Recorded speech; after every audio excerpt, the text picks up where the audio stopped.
l'économie, c'est un peu la science de vouloir régler des besoins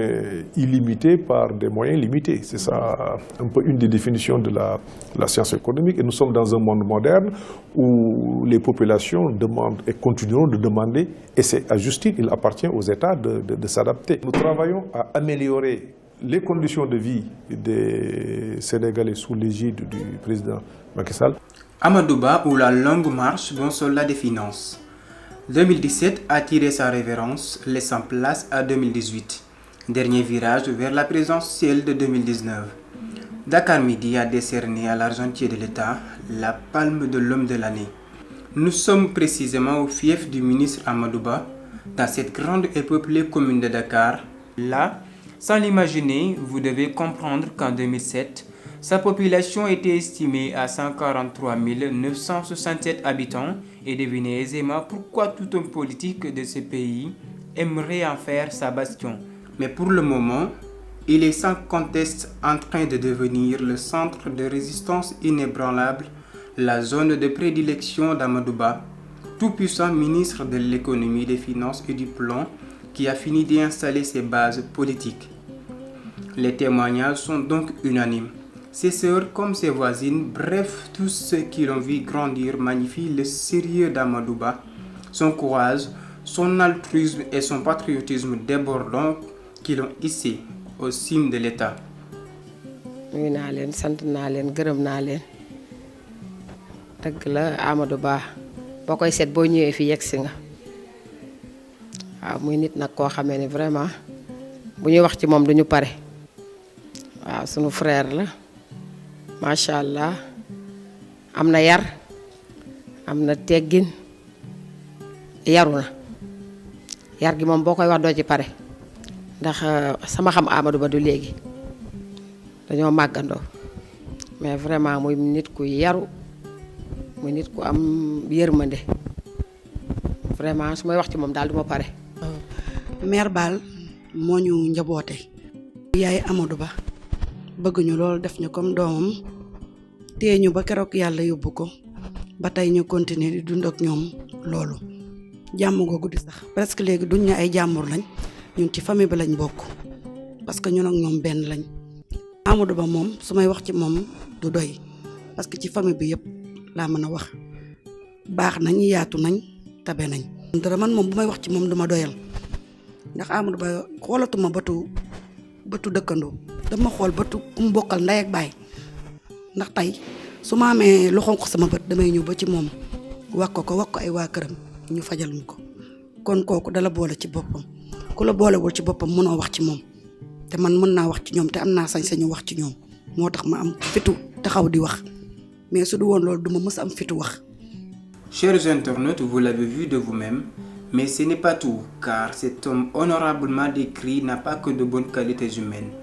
Il est un travailleur, un homme d'État au service de son pays qui s'active au quotidien pour l'émergence du Sénégal. Amadou Ba bu ngeen ma laajee ci moom danaa ci sawar a wax ndax ku ma xam la ndax bi may ñëw fii mu nekk inspecteur des impôts laa ko xam ba mu dem ba nekk fi directeur général des impôts et domaines ma xam ko mais ci xam-xam bu rafet rek laa xam ci moom parce que ku doon dox ci affaire sociale la ci nun ñi nekk fii ay Korité ak Tabaski yëpp daanaa gis muy jàppale nit ñi man mi benn ci man mi ak ñeneen ñu bari fii mu leen di jàppale ci affaire Tabaski wala affaire Korité ak même ñi nga xam ne dañuy nekk fii te néew doole ñu dul sax ay agent immobilier moom xam na ma bu baax xam na ma ndax daanaa dem bureau yàgg na ma ak moom fi bi mu nekk inspecteur des impôts laa nekk ak moom fii ba ni mu demee ba nekk fi kilifa ba ni mu fi jógee ba dem ministère xam naa nit ku yiw la nit ku bëgg liggéeyam la nit ku daan dimbalee la. yàgg nañ ak moom fii lu tolloog fukki at ak juróom ñu xam ko mu nekk ñun fii ci impôts et domaines mu nekk nit ko am ité nit ko am yëg-yëg bi ko yàlla defee mu nekk directeur général des impôts et domaines li mu njëkk a def mooy secrétaire am la yebal mu fekk ñu fii ci suuf képp ku fi nekk mu recensé la muy Tabaski muy Korité lépp lu mu mën dana ko def képp ku ci sa wërsëg nekk ci moom yónnee na la enveloppe nit ku baax la nit ku fonk liggéeyam la te it nit ku ponkeel la li ma gën a neex ci moom kenn du ko jiitu biroom mooy njëkk a xëy si mooy mujjee wàcc loolu daal mën naa ko seere ci moom nit ku baax la te liggéeykat la aussi un grand travailleur. bi mu ko xamee ba léegi war na mot 16 ans fii laa ko xamee ci buntu impôt domaine bi fu ñu sirasee dàll yi waaye ci li mu ko xamee ku baax la ku bëri yéen mande la parce que daa woon na ñëw fii si ñun fu ñu liggéeyee bu ñu ñëwee sax bu fekkee fu ñu bëgg a teg suñu baax pour bëgg a cirage dañ doon otam sax da doon am kerse gaare suñu place da doon seet fu muy gaaree feneen mu dem gaare foofu liggéeykat ga te bëgg na koy liggéey ñun ñu nekk foofu côté impôt domaine dafa bëri woon si ñun yërmande wax dëgg yàlla avant lu mu nekkoon lu mu meloon def mel na loolu la mel ba léegi parce que su la gisee da lay yëg carrément nit la gis liggéeykat la tamit projet yu bëri yu doon am fii balaa muy liggéey da lay yegal nit ñi man bëgg naa liggéey fii lii ngeen xool nan ngeen mën a def comme ça day waxtaan daal lu mu doon mus moo peinture domaine bi lu mu mel ni peinture bi moo ko def ak karo yi moo ko def mais bu mu koy defee daf ñuy yëgaloon dafa bëgg a liggéey fii ñun ñu doon jaay fii yëpp taa boobu loolu la wax. Amadou Ba nag nit ku am njariñ nag maanaam nit ku jaxasoog nit ñi noonu koy gis noonu boo ko xamul xamoo ko même li sama benn xarit waxoon laa lay waxaat xaalis jaxase dafa ne woon Amadou Ba bu la xamee benn yoon du la fakk te man loolu laa xam ci moom di bam ñu xamee ne ñu dañuy jéggi ñu Babacar ba léegi fu ko waaye mën a fekk moo xam këram lu moo xam feneen boo ko joxee loxo mu jaay sa tur bu la see xam benn yoon du la fakk loolu laa xam ci moom tamit nag nit ku yéwén la xëy na boo ko jege ñun nag jege ñoo ko mais depuis mu nekk fii directeur général ñun yàgg nañoo ak moom fii la ñuy nekk ak moom comme ni ko gars yi di waxee lu fi masaam événement Korité wala Tabaski kenn ku ci nekk ay teraangam dafa ñuy fekk ba fii mu jox ko Babacar Gueye bu ñëw ci suñu loxo donte ak du ñëw mais suñu diggante ak moom mais Babacar daal ñu ne moo ñu booleeg Amadou Ba moo tax ñu xam njëriñal Amadou Ba carrément dëgg wu qualité bi ma ci moom mooy nit koo xamee ni macha allah nit ku nite ko am ak dal parce que dama ànd ak sama xarit ni ma la ko waxee Babacar Gueye ñu ànd dem Parcelles dem ci église bi dem ci imam yi dem ci jumaa yi mais nit ku am ak dal la ku am caractère tamit ku xam ni muy wax ak nit ñi la. baax rek man fii laa nekk jaaykat la marché ambulant la mais yàgg naa fii ci miiru impôt bi nag waaye wax dëgg yàlla liñ ko mën a seere nit ku baax la ku am yërmande la ku am yëg-yëg ci doomu aadama la ñëpp la jox cër xeebul kenn yabul kenn te lépp lu man ci nu néew ci doole yi nekk fii ci wetam mu ngi doon dimbale mu ngi doon jàppale lu man kéemtalaay kàttanam vraiment noo ngi koy sant di ko gërëm di ko ñaanal yàlla na yàlla gën ko yokk ci kanam ci kaw ci kanam fii laay jaayee ci miiru impôt bi yàgg naa fi lool nag ça fait lu pour 20 ans maa ngi fii waaye li ma xam si moom yëpp mënuma ko wax ci mbaax vraiment dëgg-dëgg. Amadou Ba n'est plus à présenter pour être devenu un homme de son temps. Un des plus en vue de la deuxième alternance pour son omniprésence et son rôle primordial dans les performances du gouvernement de Macky Sall. L'homme est allergique à la parole et préfère laisser parler les chiffres que le bavardage qui ruine les statistiques. Amadou Ba muy nit ku baax di nit ku tabe di nit aussi ku mën a dimbali ay doomu aadama surtout nekk aussi nit bu nga xam ne jege na doomu aadama yi mais en distance parce que liggéeyam daf ko soxal loolu nag mu nekk benn affaire bu nga xam ne bu raar la actuellement ci àdduna bu ñu toll parce que politiciens yi dañuy yaakaar ne tout le temps da nga war a nekk ci terrain politique bi rek ba nga fàtte état wala ba nga fàtte liggéeyu état moom loolu dalu ko accessible étant le ministre des Finances c'est pas du tout facile c'est pourquoi même d'ailleurs beaucoup de médiocres politiciens au Sénégal vous diront que un ministre des Finances ne fait pas de la politique. Moi je ne suis pas d'accord. Sarkozy a été ministre des Finances et il est devenu par la suite président de la République française. DSK, il le fut, il a failli devenir président de la République française. Loolu c'est des faux débats. Accessible, pas facile, parce que quand vous avez un ministère comme celle des Finances, c'est pas du tout facile. Votre calendrier est très chargé. Maintenant, c'est aux populations d'avoir cette intelligence, de savoir que c'est quelqu'un qui est très occupé et de l'aider. Ça ne s'y prend pas. Meilleur ministre des Finances l'année dernière, deuxième cette année. S'il est l'homme de l'année, ça ne s'y prend personne. Il le mérite. Qu'il reste tel qu'il est, bon, il n'y a pas à changer. Mes meilleurs vœux pour lui, c'est de lui voir continuer de réussir, continuer d'aller encore plus loin, continuer de travailler, mais aussi continuer de faire des résultats pour la République, comme il est en train de le faire.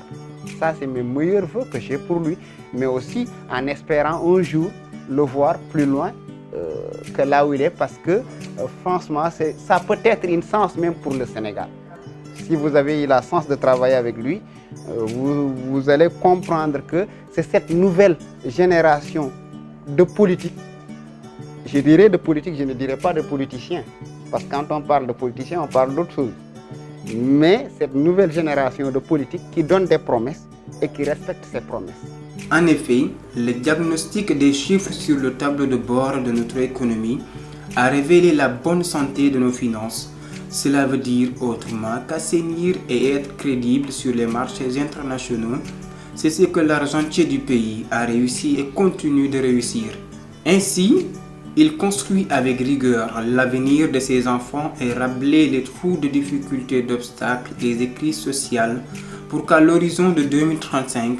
ces jeunes des villages lointains puissent avoir les mêmes privilèges que les citadins. Amadou Ba loolu bari na macha allah école yi lu mel ni école unité 8 ak ay bâche la woon HLM Grand Médine même chose avec l'appui de l'AGETIP ak état bi fexe nañ ba école yépp fu mu nekk nii ñu ngi koy tabax ak kii bi niñ ko def pavage yi kii Promoville bi pavage bi assainissement bi kii ndox bi forage bi boo xam ne fii lañ ko waroon def unité 17 stade bi fii la newoon presque 5 ans parce que population Parcelles Assainies dañuy dem Guédiawaye la ñuy football wala Grand Dakar. Sur le plan politique, Amadou Ba, à part son travail de haute facture, terrassait sans bruit Moussa Sy aux Parcelles Assainies, pénétrait les recoins hermétiques de Khalifa Sall et prépare la grande offensive de 2019 pour la réélection de Macky Sall. waaw alhamdulilahi rabbil alamin ministre Amadou Ba ñëwee léegi moom vraiment li ma ci mën a wax moom bu ma ko doon wax suba ba guddi du jeex bon parce que ñun dañu nekkoon fii ci Parcelles Assainies di politique ci parti APR depuis 2008 ànd ak Macky Sall di liggéey boobu ba léegi ñu ngi ci liggéey bi boo am yu bëri yu fi jaar bon mu doon ay difficultés yu méttee métti ci biir parti bi fii ci Parcelles Assainies waaye ñu ngi sant yàlla bi Amadou Ba ñëwee dans les années 2015-16 vraiment ci wàllu politique bi changé na lu bëri parce que daf ñu yombal terrain bi daal ndax nit la boo xam ne dafa macha allah dafa fort ci social ak loo xam ne dafa jëm ci développement ci fii ci biir Parcelles Assainies looloo tax bi mu ñëwee léegi vraiment ñun politiciens yi surtout ñun membre Benno Bokk Yaakaar yi vraiment amuñu payam daal bi mu ñëwee léegi. bon moom premier jour am rek première dugg seem rek vraiment fee la boo xam ne nii mun naa la wax ni fee bu ma neex la fee boo xam ne jour boobu laa jëkk gis ni xam ne lii macha allah dina jëmale parti bi fii ci Parcelles Assainies ndax parti bi faibloon na lool muy jour bi muy def subvention wu ASC yi ak kii wu mbër yi mooy maanaam écurie yi ak encore tamit lu jëm ci imam yi ak jumaa yi jàkka yi école yi même hôpital bi macha allah bi mu ñëwee léegi daal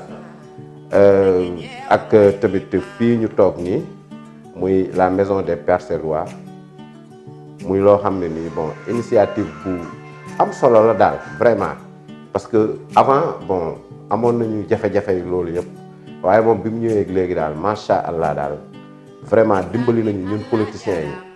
la preuve en est que instant yi nii bato buy dem la da ngay mën a liggéey ànd ci di liggéey di dem rek sinon ñu dem bàyyi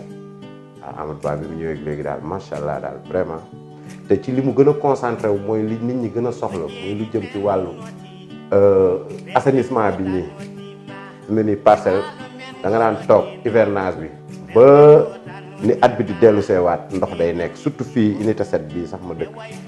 ndox mi toujours fi la daan nekk mais fi mu ne nii tey jii boo doxantoo foofu di ngay gis machine lañ fa teg toujours mu ngi puiser ndox mi ña dëkkoon foofu ñoom ñëpp ñu ngi sant yàlla parce que dañ daan toog 1 an ferme duñu mën a génn seen kër suñu ministre daal ñu ngi koy ñaanal bonne et heureuse année une année de réussite, de santé, de prospérité avec toute sa famille. Abdoulaye Wade en privé disait souvent qu'Amadou Ba a de la baraka et nul ne doute du flair démesuré du pape de Sopi.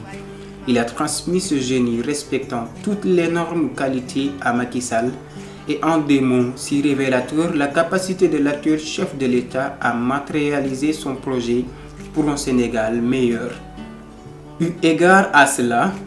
Amadou Ba n'a pas le droit d'échouer, ni comme argentier de l'État, ni comme homme politique, et voilà pourquoi les conseils que lui procurent les Sénégalais sont bien précieux parce qu'ils savent qu'il a en main leurs finances. Voilà les preuves que les Sénégalais s'intéressent bien évidemment à celui qui est censé gérer leurs finances, mais mieux, l'apprécient et l'appellent à persévérer dans son ascendance adossée sur le sens du patriotisme et le devoir de servir toute une nation. En définitive, vous réalisez les bonnes raisons qui ont poussé la rédaction de Dakar Midi à choisir Amadou Ba comme homme de l'année 2017. lii ma fi gis it dal na xel ci ni nga dundee ak waa Parcelles ci ni nga dundee ak say mbokk ni nga dundee ak say ñooñ. te yaakaar mooy tax ñu joxoñ la waaw joxoñ naa la nag ci Ndakaaru nga ànd ko nag ak waa Ndakaaru yëpp waa Benno Bokk Yaakaar.